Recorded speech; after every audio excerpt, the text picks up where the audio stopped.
Francisca, están todos los alumnos Perfecto, ingresados. buenísimo. Hola, ¿cómo están? Primero, perdón que estoy sin cámara, estoy con un tema técnico con el celular que no me puedo conectar, pero le quiero dar la bienvenida. Yo soy Francisca Alvarado, la subdirectora de vinculación. Les cuento que el centro va a dejar de llamarse así y pasa a ser parte de nuestra nueva subdirección. Lo invito a nuestra nueva charla, la última charla de nuestra feria virtual del Banco Central, que la va a dar Gabriela Gurovich, que es de la Gerencia de Estabilidad Financiera, de la División de Política Financiera. Yo creo que en estos días el tema del Banco Central está súper en boga, así que bacán poder contar con ellos. Los dejo súper invitados a seguir participando en lo que queda de nuestra feria, con nuestras ofertas laborales, y cualquier cosa estamos aquí para poder ayudarlos. Dale, Gabriela. Súper, muchas gracias y gracias por la invitación al banco, por la invitación a mí para hacer esta charla. Yo soy exalumna de la universidad también, así que para mí es un honor y un placer estar acá compartiendo con ustedes lo que es el Banco Central, la experiencia que yo he tenido y las oportunidades que tenemos para alumnos de trabajo y práctica, ¿ya?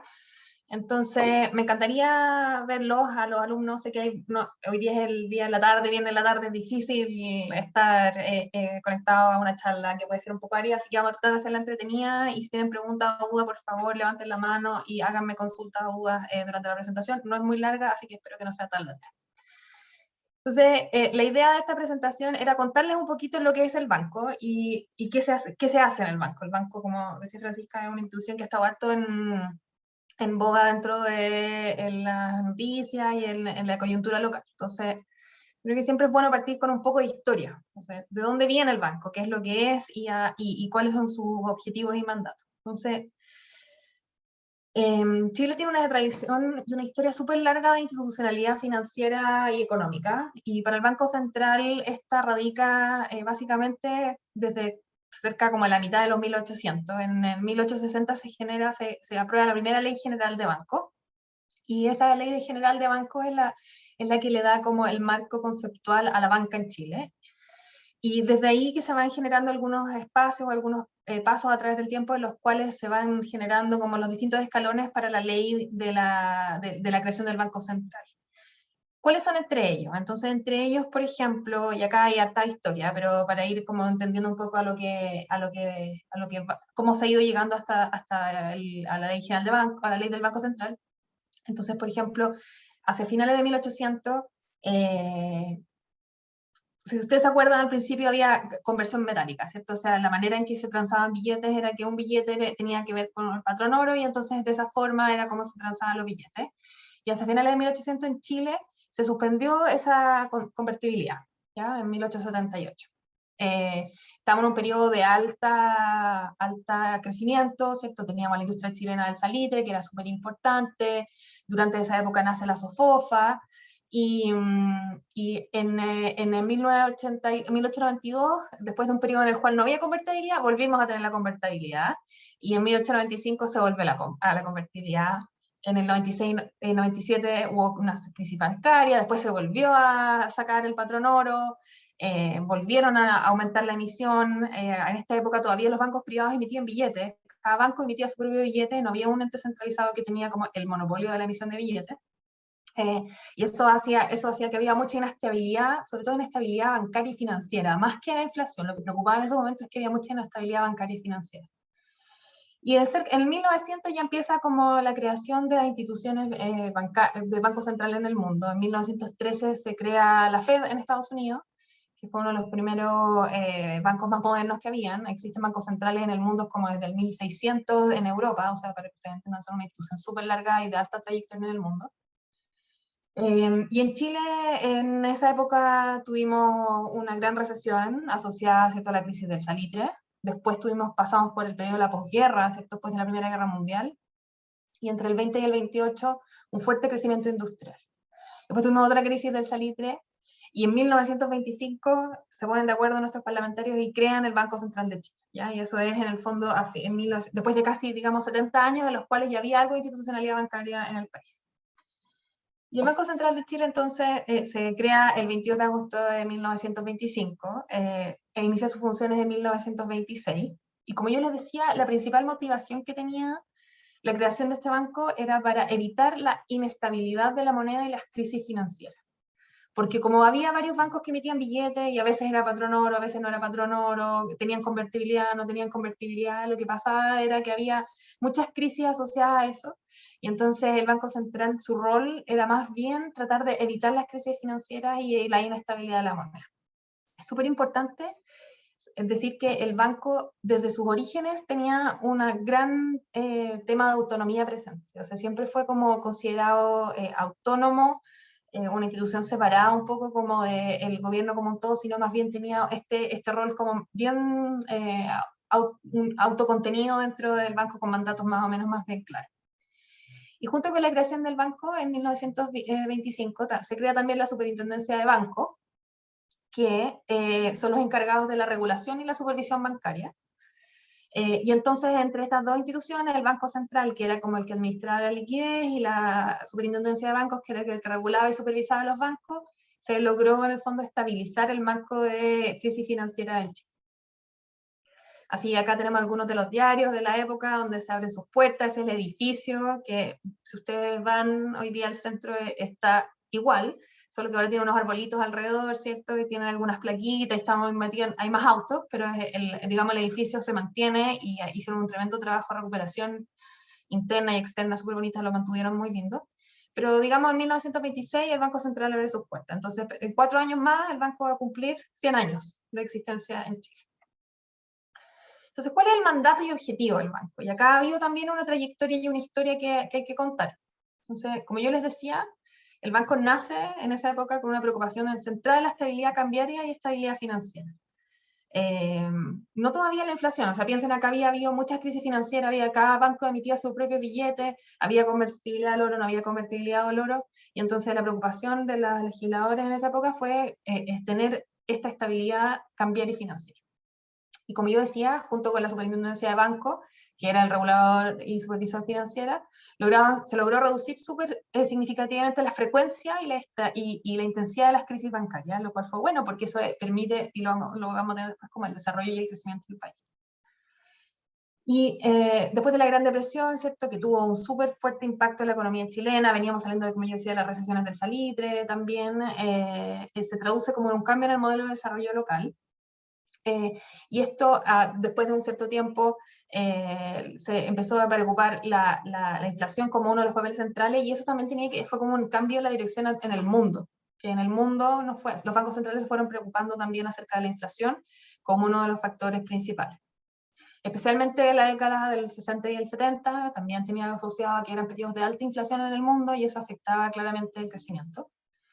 Y para Chile, un hito súper relevante tiene que ver con la crisis del 82 y el 83, que es la crisis bancaria en Chile, donde hubo un gran periodo en el cual muchos bancos tuvieron problemas muy fuertes, asociados a un montón de cambios locales, que se cambió, ¿cierto?, la convertibilidad fija, el tipo de cambio fijo con respecto al dólar, un montón de cosas que fueron pasando que hizo que en 1982 y 83 hubiera una crisis bien grande financiera, donde hubo algunos bancos que quebraron, y el Banco Central tomó un rol súper preponderante en esa crisis, porque se hizo cargo de los bancos que como que iban a caer, no sé, como algo parecido a lo que pasó en el 2008 en Estados Unidos. ¿Ya? Entonces, el foco del banco ha ido cambiando, desde mucho la estabilidad financiera, empezó a incorporarse la inflación, pero siempre tenía como estos dos mandatos en su cabeza, en su visión. Y yo hablaba acerca de la autonomía, es parte desde la creación del banco. Durante un periodo, pensé que esto fue en 1925, eran más o menos autónomos, era como el banco de los bancos, de cierta forma. Y lo que va pasando es que con el tiempo esa autonomía, a medida que se va como fortaleciendo la posición del banco dentro de la sociedad y dentro de la economía, se va reduciendo un poco su autonomía. De hecho, desaparecen los accionistas privados del banco. El Banco Central de Chile partió con accionistas privados, que eran los otros bancos. El gobierno incrementa su rol en las decisiones del Banco Central, y durante un periodo importante se convirtió en una fuente importante de financiamiento para el gobierno. O sea, el banco imprimía para financiar el gasto del gobierno, lo que sabemos es súper inflacionario. Y entonces, después de este proceso inflacionario, que fue súper doloroso para la economía local, en 1980 se establece la autonomía del Banco Central en su ley orgánica constitucional, que establece 2 artículos que son súper relevantes, y a lo mejor es importante como tenerlo claro porque estamos en la mitad de un periodo de una reforma constitucional importante. Uno de los artículos habla de que el banco es un organismo autónomo, de carácter técnico y con patrimonio propio. Es relevante eso porque significa que está aislado de lo que pase en el ciclo político. Y además limita un montón de acciones al banco, como por ejemplo otorgar créditos a organismos públicos y algunas potestades para dictar ciertas normas, sobre todo las normas cambiarias, o sea, todo lo que tiene que ver con los la norma de cómo se transa, cómo se utilizan las monedas extranjeras y cómo es la convertibilidad del peso versus esas monedas extranjeras, también son potestad del banco. Y algunas normas financieras también relacionadas a los bancos, sobre todo en la parte de la liquidez. Eso en 1980. Aún todavía no había un consejo en esa época, sino más bien tenía un presidente del Banco Central, había ciertos lineamientos respecto a lo que no podía hacer, y ya en 1989 se publica la nueva LOC, donde se traduce en la práctica el concepto de autonomía, se establecen objetivos, composición y funcionamiento del Consejo, las facultades que yo hablaba, porque es la facultad que tiene el banco de emitir dinero, algunas facultades crediticias, financieras y su rol en el mercado cambiario, y se consagran los objetivos centrales de estabilidad macroeconómica y financiera. Y el primer consejo, en su forma actual, es en 1989, y ahí al lado puse una foto del primer consejo, y ya que somos hartas mujeres las que estamos organizando acá, solo hombres en ese consejo. Y ahí creo que está el ministro de Hacienda también. Pero han cambiado hartas las cosas. Bueno, ¿y cuáles son sus funciones hoy en día? Y acá vamos a tratar de que funcione esto, así que, ahí, eso. Ustedes me ponen una señalita así que funciona. A ver si, porque va a ser un poco más entretenido.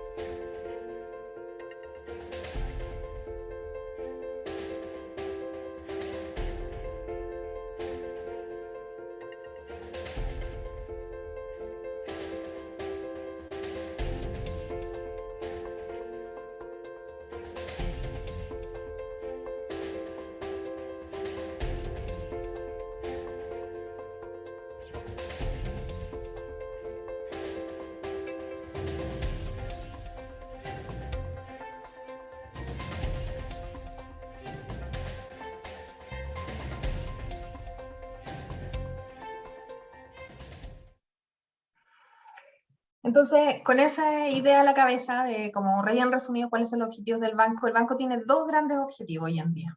El primer objetivo es velar por la estabilidad de la moneda.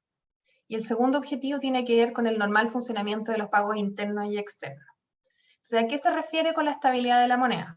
La estabilidad de la moneda supone que la estabilidad de los precios, es decir, que en último término, la inflación, es decir, la tasa a la cual cambian los precios, sea baja y estable en el tiempo. Ese es como su objetivo primordial. Pero además de eso, es importante que el banco tiene este segundo objetivo que habla como de la estabilidad de los pagos internos y externos. El banco es quien regula y pone todas las normativas y las regulaciones en relación a todo el sistema de pago.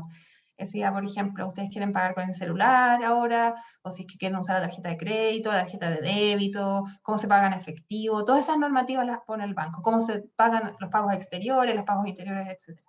Entonces, y en ese sentido es que es la importancia de la estabilidad financiera, porque la cadena de pago básicamente está montada sobre el sistema financiero, y para que esa cadena de pago funcione bien, el sistema financiero tiene que funcionar bien. Entonces, esos dos grandes objetivos son los que básicamente rigen el actuar del banco hoy en día, ¿ya? Un poco de historia en relación a la inflación, también acá para como conceptualizar este hecho de que la inflación es uno de sus mandatos actuales, y recuerden que el banco tiene harta historia y el objetivo de inflación como tal es relativamente nuevo dentro del mandato del banco, o sea, como de los últimos 40, 50 años, no estaba siempre considerado acá, y lo que uno ve acá es que, bueno, la inflación, aquí hay un documento que trabajó Díaz, Luders y Wagner, donde muestra la inflación entre 1810 y 2010, y después acá se le adjuntó el resto de la inflación. Y lo que se ve es que la inflación era súper volátil, o sea, había harta volatilidad de la inflación, y durante un periodo en los cuales, y aquí se fue la creación del banco, 1925, ¿ya? Y donde este periodo que yo hablaba, en el cual el banco financiaba cierta parte al gobierno, al funcionamiento, al gasto del gobierno, vimos que la inflación fue súper significativa, y después cuando hubo este cambio con mayor fuerza hacia esquemas de metas de inflación, es cuando la inflación cae, y acá está marcado, en rojo está marcado el objetivo de inflación, cuando se determina que aparte del objetivo de inflación, el objetivo de inflación es un cierto número. Y eso no es, alrededor, cerca del 2000, cuando partió 1900 algo, fue 1999, por ahí creo que fue, cuando pusieron una meta objetivo de inflación que es 3% más menos 1. O sea, es algo relativamente nuevo. Pero después de eso, la inflación ha estado más o menos constante. Ahora estamos con altas inflaciones por razones como más coyunturales, ¿cierto? Pero en la práctica lo que importa es que una vez que el foco y el mandato del banco se pasó a ser inflación, ha habido herramientas y formas en las cuales efectivamente ha bajado su volatilidad y ha bajado la inflación como un todo. ¿Y por qué es importante la estabilidad de la moneda, ¿cierto? La inflación? Porque es importante mantener la inflación controlada. Entonces, primero, la inflación tiene súper altos costos. Y en particular, la inflación es un puesto bien regresivo que perjudica principalmente a los que tienen menos. Y para pensar en esto es que aquellos que tienen sueldos más bajos usualmente gastan una mayor proporción de sus ingresos en bienes y tienen menos posibilidades de ahorrar. Entonces, cuando ellos enfrentan alzas de precios sostenidas, el poder adquisitivo se va deteriorando en el tiempo, y mientras más alzas de precios, más inflación hay, más deterioro tienen ellos y tienen menos posibilidades de cubrirse frente a este aumento de la inflación. Versus personas que tienen más ingresos, que pueden cubrirse a través de más instrumentos financieros, o del solo hecho de que la proporción de sus ingresos en que gastan en bienes que están subiendo de precio es menor, ¿ya? Entonces tiene altos costos para las personas de menores ingresos. También una inflación baja y estable permite asignar los recursos de mejor manera y permite planificar mejor la inversión y el consumo. Entonces, por ejemplo, pensemos,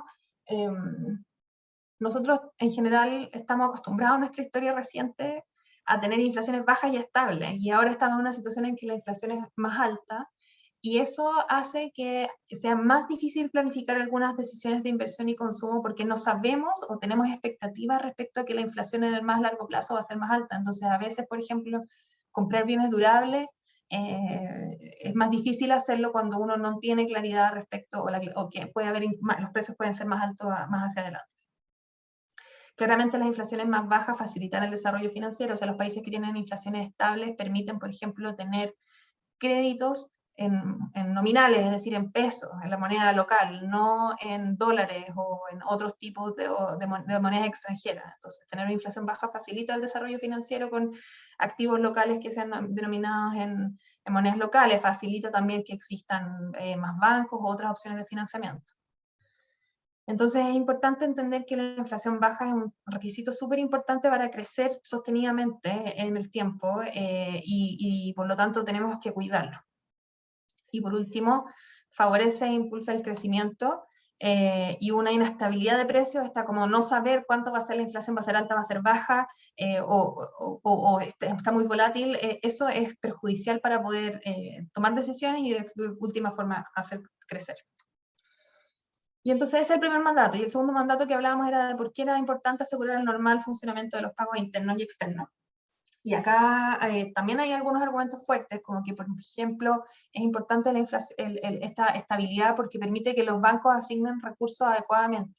Los bancos tienen el rol como de intermediar plazos y riesgos, porque yo le deposito mis fondos y ellos con esos fondos que yo le deposito se dan vuelta y lo prestan a plazos más largos. Y esos descalces de plazo, que son los que ellos toman, no los podrían hacer si es que hay el funcionamiento de pago interno y externo está comprometido, si hay inestabilidad financiera. También facilita la transmisión de la política monetaria. La política monetaria finalmente, vamos a hablar un poco de cuáles son las herramientas que tiene el banco a través de la tasa política monetaria. Cuando existe un funcionamiento bueno de los mercados financieros, tanto los pagos internos como externos, permite que el traspaso de la tasa de política monetaria hacia los agentes de la economía sea mejor y por lo tanto la reacción a esta política monetaria sea más adecuada. Acá hay como un no negativo, pero de cierta forma cuando se pierde la confianza en el sistema bancario o en el sistema financiero, se pueden generar crisis bancarias que son de rápido desarrollo. Entonces el sistema financiero tiene que estar bien cuidado porque cumple un rol súper fundamental, pero está basado muy en la confianza de los agentes, en depositar en el banco, porque yo sé que el banco va a mantener mi plata ahí, tiene una garantía estatal, y por lo tanto, eso, si es que hay mucha inestabilidad o el sistema no está funcionando, puede generar corridas bancarias que sabemos por la historia reciente, digamos la crisis del 2008, que cuando un banco quiebra es muy costoso para la sociedad, y es muy costoso para las personas porque finalmente en términos de crecimiento y también en términos como de impuestos que se tienen que utilizar para poder financiarlo, las consecuencias son significativas. Y por último, si es que no podemos pagar, imagínense que no se puedan pagar, o sea, yo no puedo utilizar las máquinas de la red compra, no puedo sacar plata del cajero automático, es como que se traba la economía, no deja de funcionar. Es como que estos engranajes que existen en la economía, es como que le echamos arena y eso impidiera que funcionaran. Bueno, entonces por eso que es importante mantener el sistema de pago funcionando de manera constante. Entonces, yo hablaba de que el banco tenía 2 objetivos y ahora, desde el 2019, también tiene 2 herramientas para poder hacerlo de manera más explícita. La primera herramienta es la que nos enseñan en la universidad, tiene que ver con la política monetaria y la estabilidad de la moneda. Entonces, tener objetivos de inflación, en los cuales tratamos de que la inflación sea constante, y la principal herramienta para esto es la tasa de política monetaria, que es la TPM, y que se define regularmente en la reunión de política monetaria, que da casualidad que es la próxima semana para este mes, para el mes de mayo. Entonces, la próxima semana el Consejo del Banco se va a juntar, va a revisar los antecedentes y en base a los antecedentes va a determinar la tasa de política monetaria, que es la tasa que es overnight, o sea, de muy corto plazo, en la cual le presta el banco a los bancos, digamos, y eso después se traspasa a los agentes de la economía. O sea, la tasa regula el costo de la liquidez en el muy corto plazo, y el mecanismo a través del cual se fija esta tasa de política monetaria, ¿cierto? Son las operaciones de mercado abierto, en las cuales el banco o inyecta liquidez al mercado para bajar la tasa o la retira del mercado para poder subir la tasa.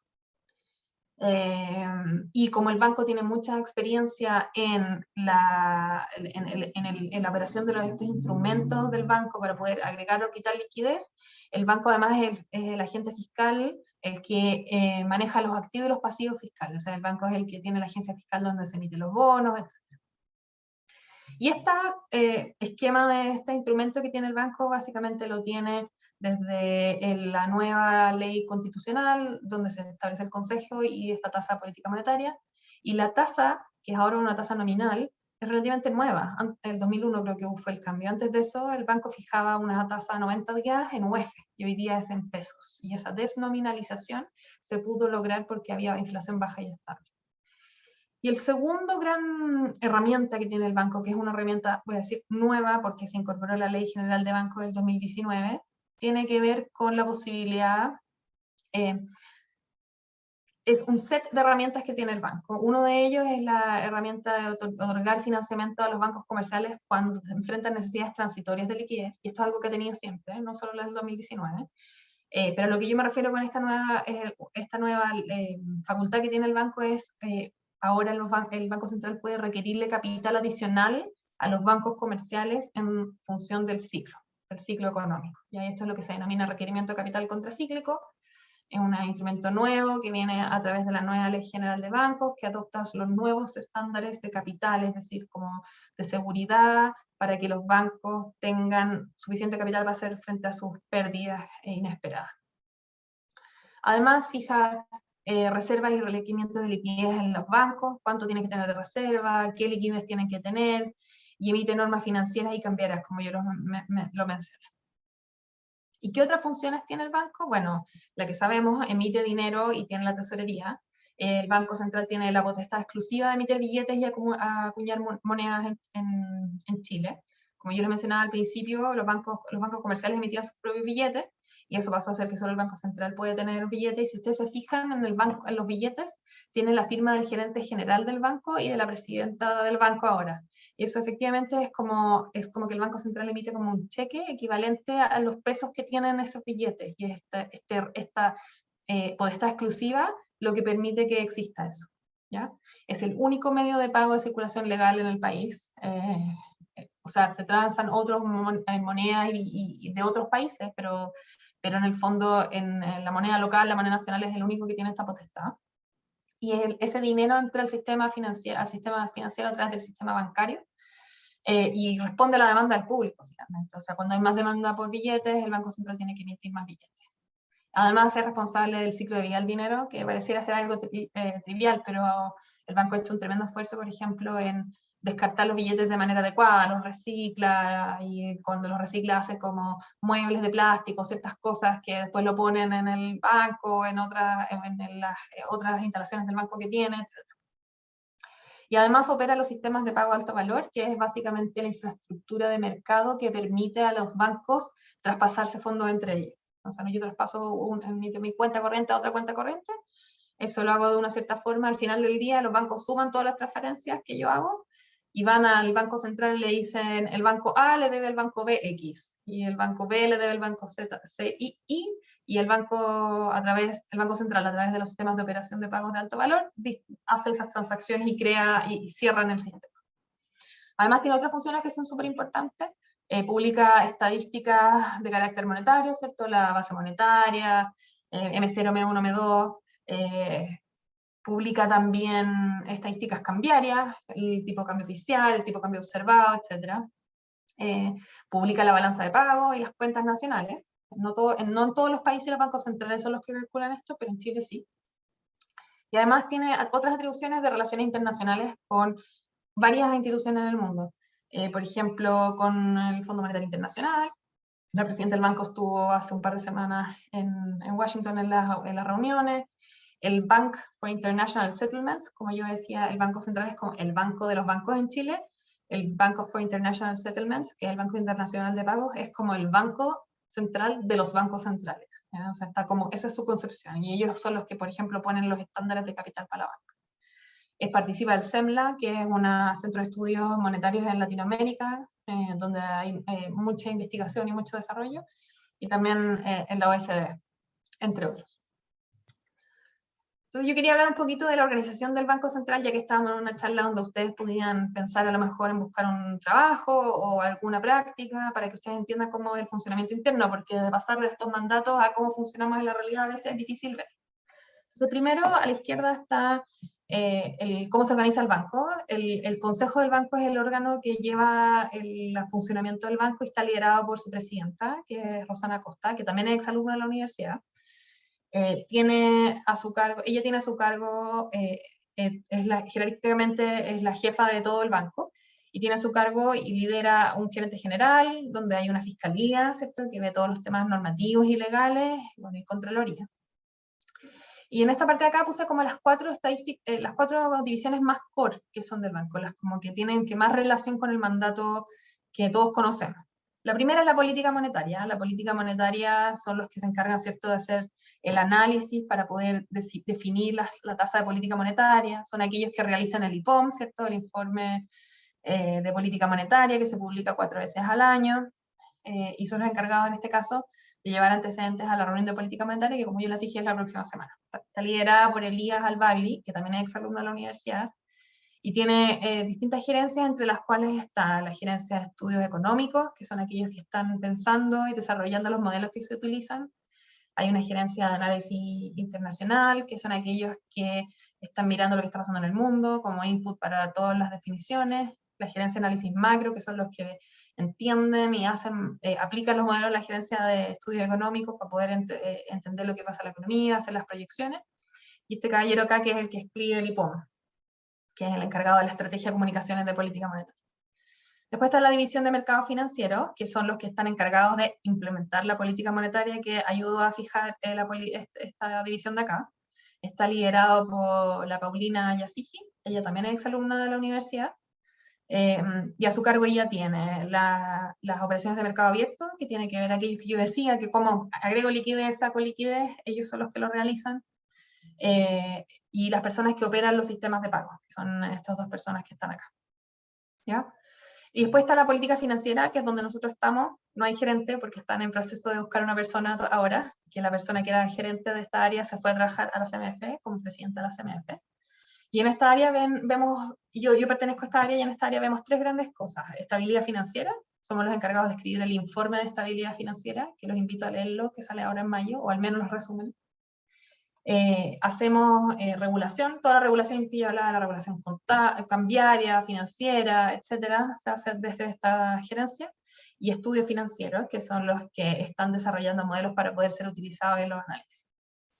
Y la última área core que está es el área de estadística, que está liderada por la Gloria Peña. Ella tiene un montón de experiencia y tiene 2 grandes personas a cargo, que tiene la gerencia de estadísticas macro, que yo hablaba que sabemos que hacer las cuentas corrientes, la balanza de pagos, todo eso, ellos lo hacen ahí. Y la de la información estadística, que es el otro grupo que tiene. ¿Ya? Entonces, estas son las 4 grandes áreas del banco en términos core, y donde ustedes, cuando si es que tienen la oportunidad de postular o quieren trabajar dentro del banco, dependiendo de sus intereses, como que se pueden ubicar. Hay como distintos perfiles, hay gente que es economista que está acá, muchos que les interesa el mercado financiero, que quieren estar sentados en la mesa, están en el mercado financiero, la gente de la política financiera está mucho más, hay mucha gente enfocada en public policy, en políticas públicas, ligadas al mercado financiero, pero está acá. Y la gente de estadística también tiene un perfil que puede ser cuantitativo, porque sobre todo ahora que está muy data driven, son los que están por acá.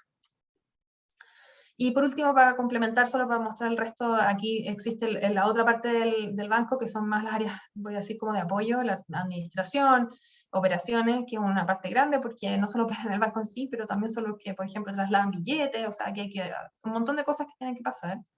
Asuntos institucionales, que también hay gente que puede estar relacionada más al área de marketing, riesgo corporativo, que también es un lugar donde podría ir un ingeniero comercial de la universidad a trabajar, que son los que ven los perfiles de riesgo dentro de los procesos internos, y la gente de recursos humanos, que también es un área en la cual a lo mejor alumnos de la universidad podrían participar. ¿Ya? Y entonces la propuesta de valor, o sea, cómo se define el banco dentro de, como empleador, que yo creo que es importante. El banco es una organización como súper reconocida, que uno ve súper seria, pero internamente tiene una cultura y muchas cosas que son súper relevantes, que le dan el carácter a la institución. Entonces, en primer lugar, estas son las 8 grandes cosas y pilares de valor para la propuesta. Entonces, uno es el clima positivo. En general, el banco tiene un clima interno donde se destaca como la buena onda, la conversa súper técnica, etc. Mucha comunicación interna. Acá es súper técnico, y es la oportunidad de ir conversando y planteando distintas posiciones de manera respetuosa, con análisis factuales. Entonces, ahí cuando dice inspiraciones, porque la idea es que uno tenga la posibilidad de desarrollarse desde ese punto de vista. Hay mucho aprendizaje y desarrollo. Después, más adelante, acá nos van a contar acerca como de las posibilidades dentro del banco de irse a estudiar afuera, a través de becas, capacitaciones continuas, un montón de cosas que el banco hace. Muy preocupados de la calidad de vida, estar a la vanguardia en el sentido de poder incorporar últimas tecnologías, la manera de abordar los datos que sean de la mejor forma posible, etc. Por supuesto, el banco tiene un compromiso con la sociedad. Muchos de nosotros estamos en el banco porque sentimos que estar en el banco tiene un propósito más profundo. Y finalmente es importante que, como que la sociedad y el país nos vea y nos reconozca como un ente altamente técnico y que aporta de manera positiva al país. Y ahora voy a dejar a la Pati para que haga esta parte de acá, que nos hable un poquito del regulamiento y la selección en el banco. Gracias, Gabriela, un millón. Bueno, queríamos contarles un poco acerca de la experiencia del banco y cómo poder ser parte de esta experiencia laboral. Por una parte tenemos nuestro sitio, que trabaja en el central. Ahí ustedes, a través de la página que nosotros tenemos del banco, pueden ver las oportunidades laborales que tiene el banco. En este sitio están las oportunidades laborales para las personas tituladas, pero también están para los alumnos en práctica. Este es el sitio oficial de los alumnos en práctica, así es que es la forma que se canalizan todos los currículum y todas las personas en general. Es el modo de llegar, y además, bueno, de las ferias laborales, ¿ya? Pero cuando uno dice, ¿dónde puedo ubicar? Ahí, directamente en el banco. Hay una plataforma, es una plataforma bastante entretenida y que permite acceder a todas las ofertas que tenemos nosotros en el banco, ¿ya? Después, bueno, esa es una foto que tenemos de nuestros alumnos en práctica que estuvieron este verano acompañándonos. La otra, Gaby. Eso, súper, gracias. Y de hecho está el pino atrás, en nuestro pinito de nuestro querido patio inglés, que esperamos lo vayan a conocer. Bueno, nosotros intentamos potenciar el aprendizaje, el desarrollo continuo, tenemos capacitaciones dentro del país, fuera también. Hoy día, gracias al ambiente remoto, nos permite estar conectados con distintas instancias de formación. Tenemos cursos, seminarios, programas de mentoring, las becas que son súper interesantes, sobre todo para ustedes, las becas tanto de doctorado y de magíster internacional, son muy valoradas. Y yo le diría que esto es real, esto es un atributo importante que tiene el banco. Realmente parte de nuestros funcionarios son también hoy día están becados, se devuelven al banco y tienen grandes proyecciones laborales. Bueno, los magísteres y los diplomados nacionales, hay pasantías internacionales, programas de inglés y becas de calidad de vida. Eso en términos de lo que tratamos de potenciar como aprendizaje y desarrollo. Y después, bueno, acá cosas buenas, contar cosas buenas, como dijo Gabriela, el clima laboral es algo que es vital para nosotros. Desde el 2020, que Great Place to Work nos ha otorgado, digamos, certificación en ese aspecto. Y estuvimos muy contentos hace un par de semanas atrás. Salimos en el Great Place to Work como en el número 6, como la mejor empresa para trabajar en Chile. Esto en el ámbito de organizaciones entre 250 a 1000 colaboradores. Hicimos un upgrade, fuimos subiendo, así es que estamos muy contentos. Y también, bueno, estábamos diciéndole de la participación femenina, y en el 2021 obtuvimos el 5º lugar en la categoría Mujeres de Great Place to Work. Para nosotros es un orgullo, efectivamente, trabajar en el Banco Central, y ahí están, digamos, las certificaciones que nos están acreditando, y por ahí en esa fotito ven al equipo de la gerencia de personas, y al medio está Beltrán Ramón, el gerente general, que nos acompaña en estas celebraciones, y ahí todos indicando con un gran 6 que estamos en el número 6 de las mejores empresas para trabajar. Eso.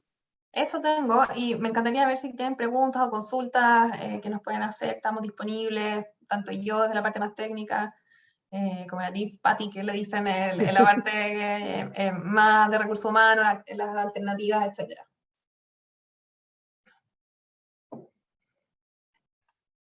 Pueden levantar su manito o abrir su... Están tímidos. Sí. Aprovechen. Es una gran oportunidad poder estar en este proceso.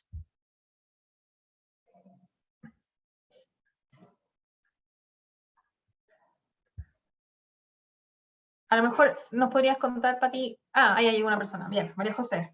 Dale. Hola, yo tengo la duda de cómo las prácticas laborales son solo en verano o pueden ser en como cualquier otra fecha. ¿Y cuándo abre el proceso de postulación también? Mira, de hecho, generalmente se dan en verano, pero no es, digamos, obligatorio. En el verano porque todas las personas disponibilizan como por finalizar semestre. Pero de hecho en esta feria tenemos ofertas de prácticas laborales, que ahí la Pamela me imagino que las está canalizando efectivamente. Entonces hicimos algunas ofertas de prácticas laborales ya en áreas específicas, y una general porque estamos recibiendo continuamente, digamos, solicitudes de las áreas del banco. Entonces dejamos una un poquito más abierta, cosa que puedan postular a los futuros procesos. Pero ya creo que habilitamos unas 3, si mal no recuerdo, Pamela, posibilidades de práctica. Y déjame contarte la experiencia que yo he tenido desde el área como de haber contratado alumnos en práctica. Entonces, por ejemplo, en el verano nosotros ahora tuvimos 2 alumnos en prácticas que partieron en enero, pero porque era el proceso como más masivo. Una de ellas terminó los 3 meses de la práctica y volvió a la universidad, y el otro alumno le extendimos la práctica porque más encima lo que está trabajando, el proyecto en el que está trabajando ahora en el banco va a ser parte de su tesis. Entonces mantuvo su práctica durante un par de meses más y con eso aprovechaba de usar esa misma temática dentro de su proyecto de tesis. Así que también es flexible en ese sentido.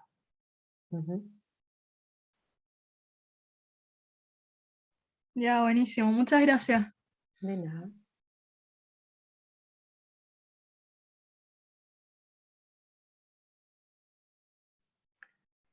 M. Figueroa. Miguel, Manuel, no sé. Yo creo que a lo mejor es nuestro Miguel. ¿Será nuestro Miguel? No, ahí puso la cámara. Sí, Que la deje era puesta, nuestro que la deje Miguel. Hola, ¿cómo están? ¿Me escuchan? Perfecto. Sí, solamente, disculpe que me haya incorporado tarde, estaba justamente viendo un tema de becados de doctorado internacional, así que estábamos sacando un tema ahí, así que no me pude incorporar así tan 100% desde el principio. Pero complementar un poco lo que decía Patti y Gabriela, respecto a las prácticas. Nosotros tenemos un proceso de práctica que lo abrimos en octubre a través de nuestra página web y a través de nuestra cuenta de LinkedIn, y lo tenemos por un mes aproximadamente. Ahora, ese proceso de postulación, si bien es cierto, alimenta fundamentalmente las prácticas que están en el verano, también las prácticas, como decía Patricia Zamorano, también alimenta las prácticas que vamos dejando abiertas para más adelante, las que se requieren más adelante. Ahora, ¿por qué lo hacemos así? Muchas veces nos llegan currículums sueltos, si como quiero postular a la práctica, y no entran dentro del proceso. En general, nosotros solamente consideramos los que han entrado por la postulación a través de nuestra página y a través de nuestra cuenta de LinkedIn. ¿Por qué?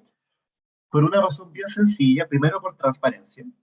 Segundo, porque hay mucho interés en esto y porque en concreto hacer la práctica en el banco puede implicar cosas. Nosotros en los últimos 3 años, tres años, que es más o menos el tiempo en que yo estoy, el 11% de las contrataciones que hemos hecho son practicantes de alto desempeño. Por lo tanto, más de una de cada 10 personas que contratamos es una persona que hizo la práctica con nosotros. Entonces, tener la oportunidad de hacer la práctica, para quien tenga interés por nuestra institución, es una oportunidad que te deja bastante cerca, si lo haces bien en la práctica, de poder tener una oportunidad de trabajo. Entonces, por eso que a nosotros nos interesa que cuando nosotros demos esta oportunidad, la demos en las mismas condiciones, ojalá para todo el mundo. Eso es lo que quería comentarles y un poquito también darle ese dato de cuánta gente nosotros contratábamos derivada de las prácticas profesionales.